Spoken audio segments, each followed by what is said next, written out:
The time is 2 p.m. and you're watching the Tuesday edition of Market View right here on Eswatini TV. My name is Notilesi Tole. Welcome to the program. The national payment switch. What does it mean for consumers, businesses and the future of digital transactions?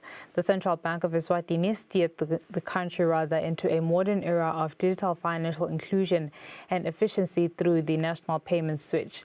Now, with millions of emalangeni already processed through the switch from thousands of transactions, this marks a significant milestone in Eswatini's transition towards an interconnected and cash-light economy. Behind this success story, which financial institutions have fully plugged into the switch and what technical, regulatory or operational challenges are causing delays? These questions take center stage today on the program following the African India Foundation training held at the Central Bank of Eswatini in Eswatini. But first on the program, here's our business update.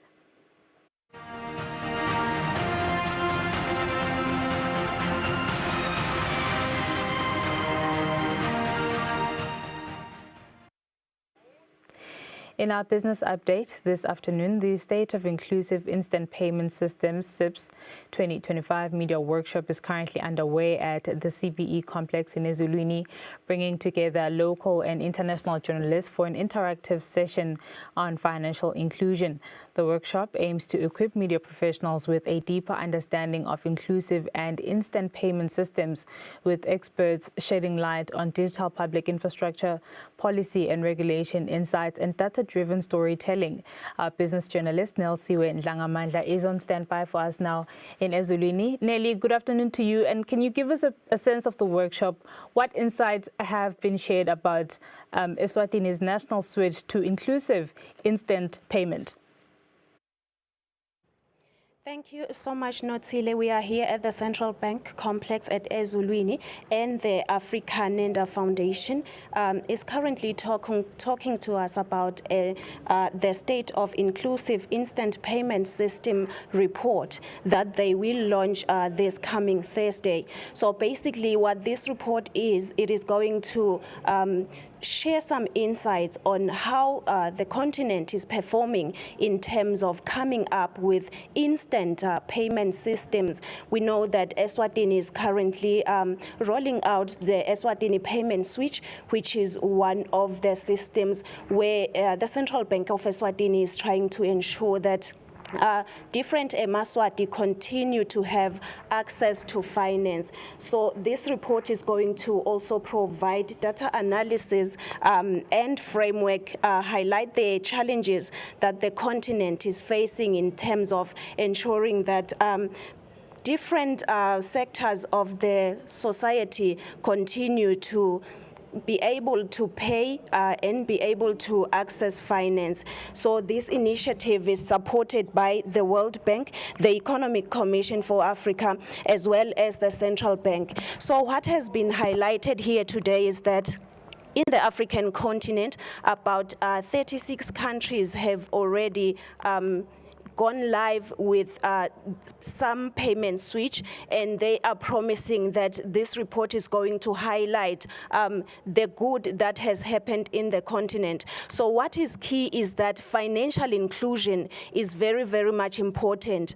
So this report is looking at issues of ensuring that even those that are in the informal sector, even people in the African continent that are in the rural communities are able to send money and receive money through the different digital platforms. So what has been shared here is that countries should make sure that these systems work for the better for everyone, even the people that are in the rural communities. So the Central Bank of Eswatini has shared that about 800 million emalangeni has been disbursed since the launch of the Eswatini payment switch system, which was on the 11th of November last year. So they have also shared that the transactions were over 194,000. So it means Eswatini is on the right track. So today's workshop is basically a workshop that is speaking mostly about the report, what is going to happen on Thursday, the launch of the report. At the moment, the details of the report have not been shared, but it is mainly about financial inclusion, ensuring that all countries have these instant payment systems. Nelly, you've had the pleasure of listening in on some of the engagements that are taking place there during that training, but perhaps just to share insights or some of your takeaways with us. What would you say are new perspectives that have emerged on how digital public infrastructure can drive economic participation for marginalized groups and participants in different sectors? So what has been key for me is that the systems that are created, they do not have to be isolated. They have to work hand in hand with the systems, for example, from the banks. We know that the Eswatini payment switch, for example, is not only used by the banks, but the systems should talk to each other. We know that mobile money is using this system. So they have said that the digital infrastructure is very key when you are trying to ensure financial inclusion, when a country is trying to ensure that many people, even those in the rural communities, are able to access finances and send money online. So that has been the highlight for me, that even if these systems are created, they do not have to be isolated. That is the only way that this call can be achieved. You've touched on how discussions are touching on financial literacy. Given all that's been said, given the conversations that are ongoing or what's being tabled right now on the agenda, how do you think the speakers, the participants, are collectively envisioning the role of collaboration between media, government and private sector in advancing financial literacy in the African region? What I can say is that the central bank, which was one of the presenters in this workshop, has specifically said that it is very important to ensure that everyone is educated on every system that is put out there. We have seen that the Central Bank of Eswatini, for example, on the payment switch, they have gone out to the communities to educate them. They have also educated the banks so that there can be smooth transition, for example, to the payment switch. So they have said that it is very important that everyone works together so that the switch or the instant payment systems work well for every sector. We must remember that most of the people that use these systems, besides the public, are the business people.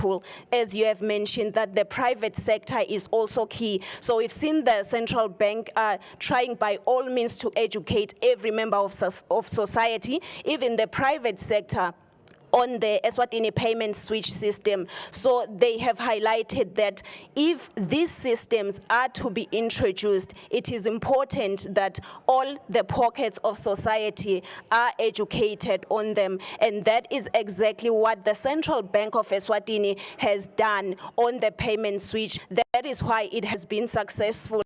I think it's only one bank that has not been able to on board the payment switch at the moment, but Nedbank has promised, the bank is Nedbank, and they have promised to go live on the 15th, meaning that all the financial sector institutions now have onboarded the payment switch, except for Nedbank, which is going live on the 15th of this month. Ndunga, thank you very much for your insights there. Business journalist Nelsiwe Ndlangamandla sharing insights on the state of inclusive instant payment systems in Africa, training ongoing at the CBE complex in Ezulwini. We'll catch a break. Market View continues after this.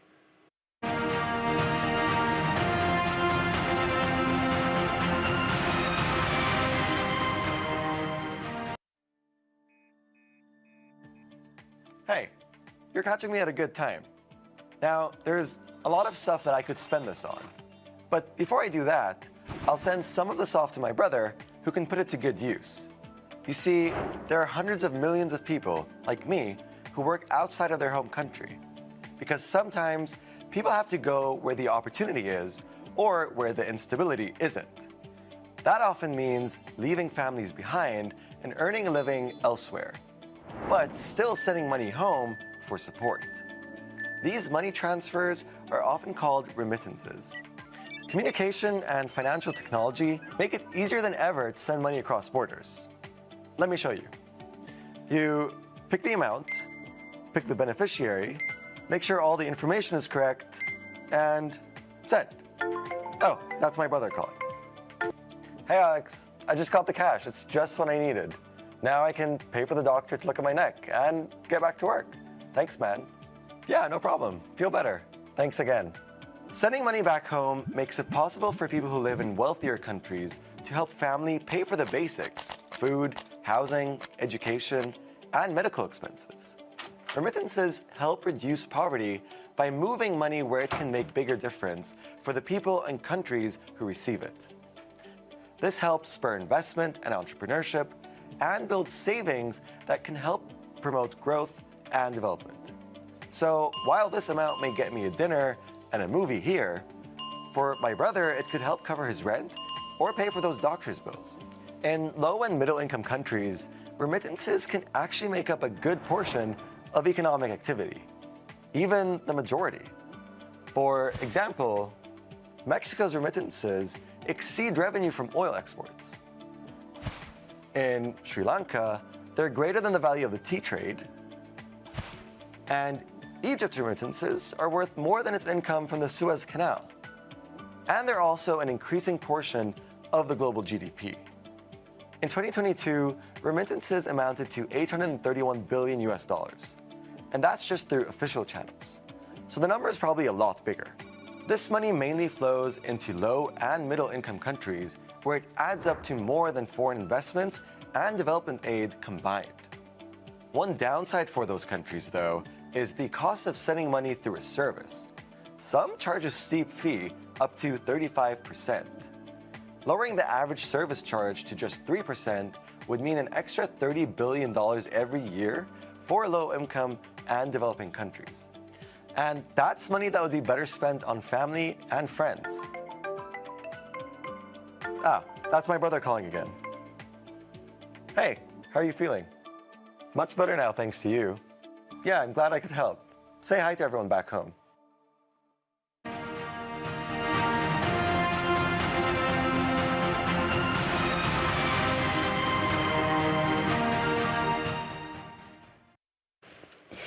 Welcome back. You are still watching Market View. On to this now. During the Africa Nenda Foundation training, the Central Bank of Eswatini announced that approximately 800 million imalangeni has been processed through the Eswatini payment switch from 194,000 transactions. We are now joined by Brian Slongonyane, Deputy Head of Information and Technology at the Central Bank of Eswatini, who will break down which financial institutions have already tapped into the payment switch, which ones are still in the activation process, and what factors have been reported to be causing delays. Rather, very good afternoon to you, Slongonyane. Thank you so much for your time.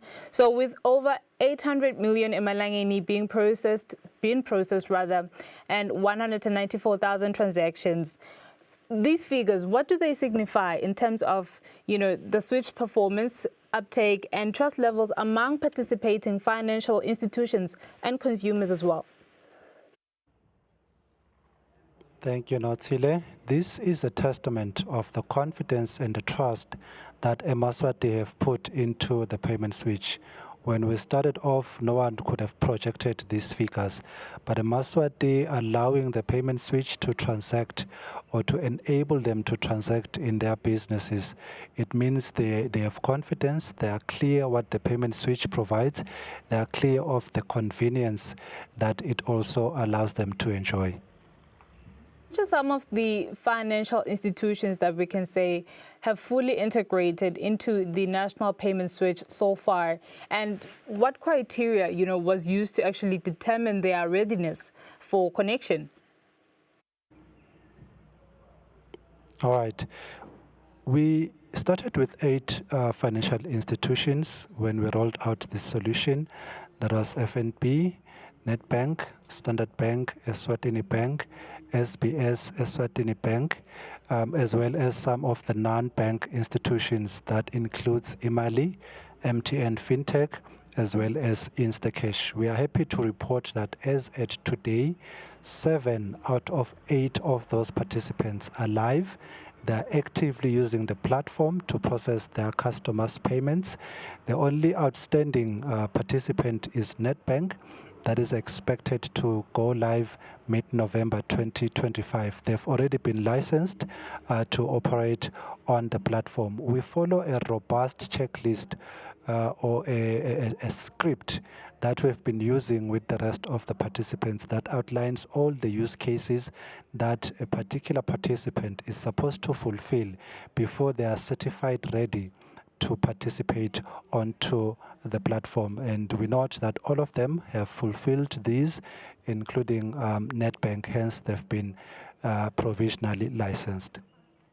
With some institutions still in the activation process, what are the setbacks here? What's causing delays? It can be a number of factors, but by and large, it speaks to the complexity of their solution, the architecture that they've adopted, at times even the reliance on external consultants to bring about those solutions. But we're happy that we have worked well with these participants that delayed and to realize the progress and the milestones that we have achieved. So it's a combination of factors, but the central bank, with its technical and business team, managed to collaborate with the affected participants to ensure that eventually they onboard onto the fast payment rail of the payment switch. What are some of the benefits that, banks, businesses and consumers with the payment switch that you would say they've actually had to enjoy with the payment switch? And how do you see it contributing to financial inclusion in the country? Certainly, there are so many benefits. The first one is that the payment switch operates 24/7. So unlike before the payment switch, eMaSwati are now able to send and receive payments even on weekends, even on holidays, even after hours. That's a major benefit. And then the second one is the interoperability, the ability to move money between banks and the digital wallets. This did not exist before, but with the advent of the payment switch, eMaSwati are now able to tap into this space. Are there plans to perhaps extend the Eswatini payment switch, or rather add new functionalities such as integrating it, with regional or cross-border payments? Certainly, you would recall that the payment switch seeks to introduce 4 modules to the Eswatini market. The first module is the instant payment, which we're already live on. The second one is open banking, which allows the sharing of data amongst with third-party service providers. And then the third one is ATM switching. And lastly, it's the point of sale switching. So having rolled out the first module, it means eMaSwati, especially fintech companies, can look forward to the open banking module, as well as the ATM and card switching. So we are constantly in engagement with the regional counterparties to plug the payment switch into regional switches. This is work in progress. Collaborations and engagements are currently underway. For now, we are leveraging existing tools outside or existing platforms outside the payment switch, like the TCAIB platform that allows for retail, domestic regional payments, as well as the SADC RTGS that allows for interregional payment settlements. But eventually, the payment switch will be interconnected to this platform for seamless money exchange within the region and beyond. Right. In some countries, Mr. Slongonyane, payment switch implementations are rather met with cybersecurity and data privacy concerns. Given this move as a country, what safeguards or security standards are in place to, protect financial service providers? Certainly, for starters, the actual solution that we have provided is PCI DSS certified, and it complies with a lot of the security standards that we subscribe to as a central bank and the whole world. So within the central bank, we have an information security division that is responsible for ensuring that every service that we as the central bank roll out to the public is safe and it has been checked for data protection and data privacy issues. So we are confident that both from the solution itself, it enforces security, as well as the legislative tools that we have introduced that allows us to play in a secure space for our customers. And within the bank, we have a market conduct division that is responsible for consumer protection to make sure every dealings, all the activities surrounding the payment switch take place in a manner that protects the end consumer. So Eswatini can be rest assured that the Central Bank of Eswatini, as the operator of the payment switch, has taken all the necessary steps to make sure the solution is safe and the processes underpinning the operations of the payment switch are also secure and protected from malicious activities that can even threaten data protection. We also subscribe to the national data protection initiatives within the bank. We do have data protection officers that are invited into the conversations to ensure all our dealings, especially within this platform that we have introduced, do guarantee customers that private data is protected and is respected. Slongwane, we'll have to leave it here for today. Thank you so much for your insights. That was Brian Slongwane, Deputy Head of IT at the Central Bank of Eswatini, coming in live from the Central Bank complex, actually on the Eswatini payment switch. We'll catch a break. After that, we're in conversation with in-house economist Zanele Sibia. Stick around.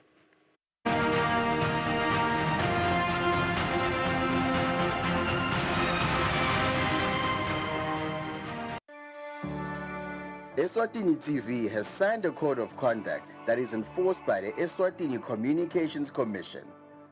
We are committed to reporting news that is accurate, comment that is fair, and programming that does not amount to hate speech or the description of gratuitous violence or explicit sex.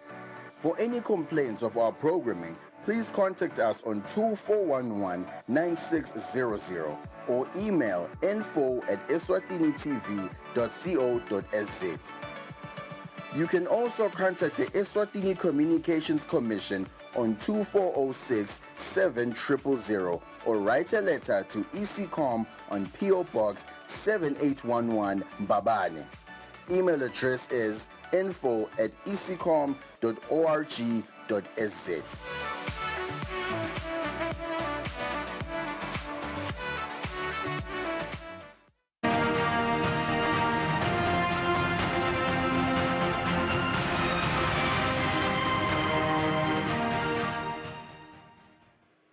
Welcome back now for our market analysis segment of the show. I'm joined by in-house economist Zanele Sibia, who's coming to us virtually. Good afternoon to you, Mr. Sibia. Thank you so much for your time. I'd like to start here.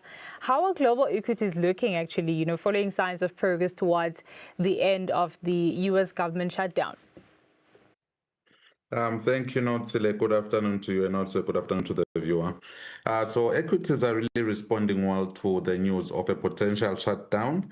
As you know, that the bill is now moving on to another house, as it has already passed Senate, and it's moving on to Congress to get that approval. And what we're seeing is in the U.S., all indices actually closed on the green, with the S&P 500 gaining just 100 points, 300 points for the Dow Jones Industrial Average, and 522 points for the tech heavy Nasdaq Composite Index. Now that also driven by a rebound in those AI stocks, so that led to that optimism. And then when you move on into Europe, we see that in London we closed. London is still doing very well, gaining some 78 points.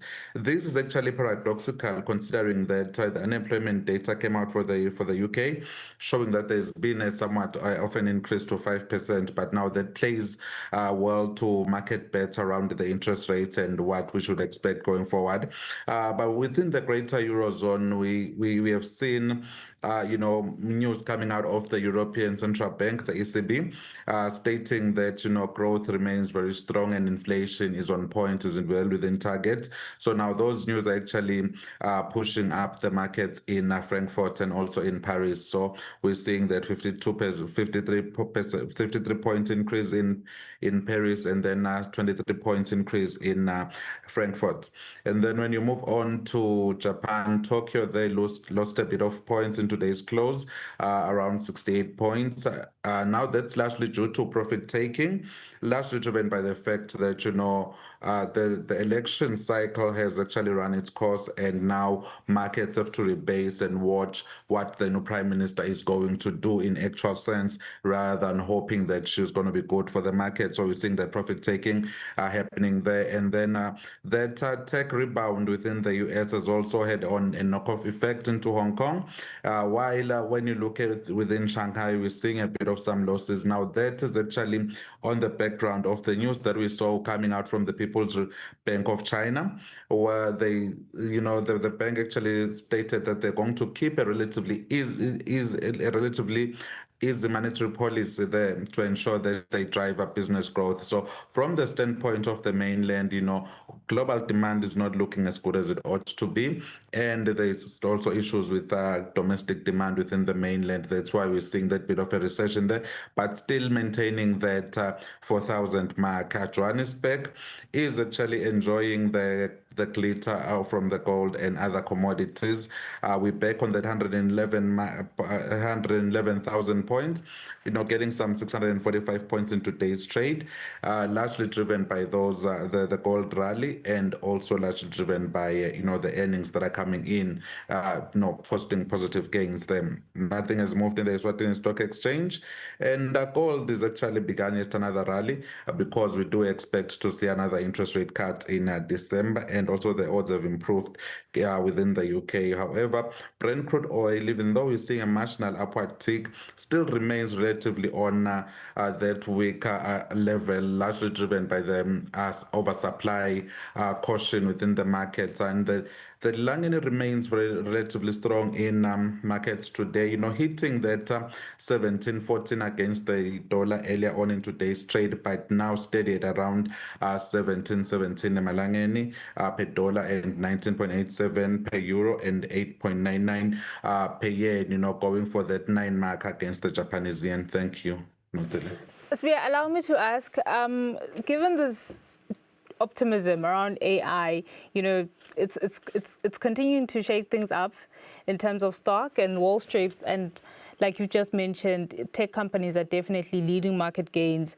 This heavy reliance on technology, is it sustainable? And how might we see it rather? Does it have any risks in terms of global equity valuations? In terms of valuations, there are concerns already that these AI companies are overvalued, because they've not yet turned profit. So right now, what investors are betting on is promise, but we haven't seen the profit. And then in terms of sustainability, one thing that we know about AI is AI consumes quite a huge chunk of energy, and now that brings about global sustainability overall as a concern, not just within the sector. Right, fair enough. Thank you very much, Sibia, for your insights. That was in-house economist Zanele Sibia coming in on what's making today's trading day, actually. This has been Market View. Thank you so much for tuning in. Until the next edition, take care.